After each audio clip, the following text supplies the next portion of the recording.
ఏంటి నిత్య? Ma'am room లో ఉంది నిత్య. మావయ్య జయ ప్రెజెంట్ చేసిన ఆ గిఫ్ట్ తీసుకురా. ఎప్పుడెందుకది? జైన్ చూసేసావు కదా. Just do what I say. అన్నీ అమ్మ బుద్ధులే. ఏంటి నిత్య అరుస్తుంది? తనకు ఏదో ఒకటి చెప్పి మేనేజ్ చేయాలి. మామ్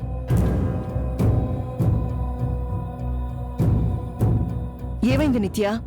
ఇదిగో నువ్వు అడిగిన గిఫ్ట్. ఈ గిఫ్ట్ ఎందుకు తీసుకొచ్చావు రిషి? అది నేనే తెమ్మన్నా. ఇది ప్రెజెంట్ చేసే కదా పార్టీలో జై నిన్ను ఇంప్రెస్ చేసింది.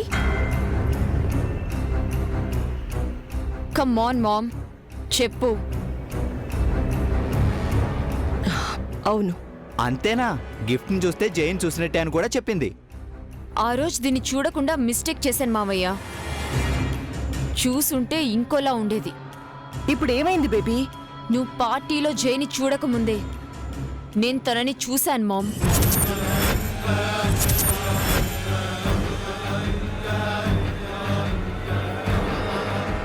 మరెందుకు అతను చూడాలని ఎగ్జైట్ అయ్యావు? తనే జై అని నాకు అప్పుడు తెలీదు. తెలుసుంటే వేరేలా ఉండేది. ఇంకోలా ఉండేది, వేరేలా ఉండేది అంటున్నావు. అసలు ఏం జరిగింది? ఈ గిఫ్ట్ నాది.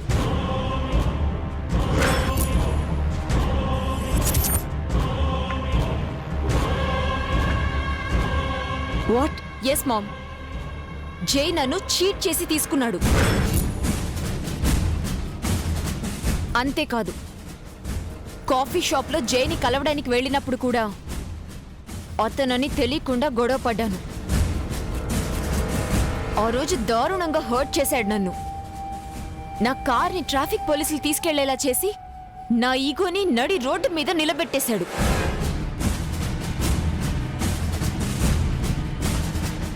ఇంత జరిగితే నాకెందుకు చెప్పలేదు?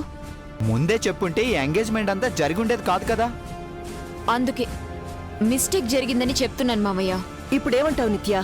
ఇంకా అనడానికే ఉంది. ఈ సంబంధం తనకి నచ్చలేదని జైన్ చూడక ముందు నుంచే చెప్తూనే ఉంది. నేను కూడా జైన్ ఒకసారి చూడమని చాలాసార్లు చెప్పాను. నా మాట ఎవరైనా విన్నారా? సాంప్రదాయం అని నువ్వు, థ్రిల్లింగ్ అని తను. ఇప్పుడేమైందో చూడండి. వాడు గ్రద్దని గిఫ్ట్గా ఇచ్చినప్పుడే నాకు అర్థమైంది. మన బిజినెస్ని, నిత్యను గ్రద్దలా తనుకుపోతానని సింబాలిక్గా చెప్పాడు. నా లైఫ్లో నేను ఎప్పుడైనా హర్ట్ అయ్యానంటే జే ఎదురుపడిన 2 సిచ్యువేషన్స్లో మాత్రమే మామ్. తనలాంటి సైకోని, శాడిస్ట్ని, ఈగోయిస్ట్ని నేనెప్పుడు చూడలేదు.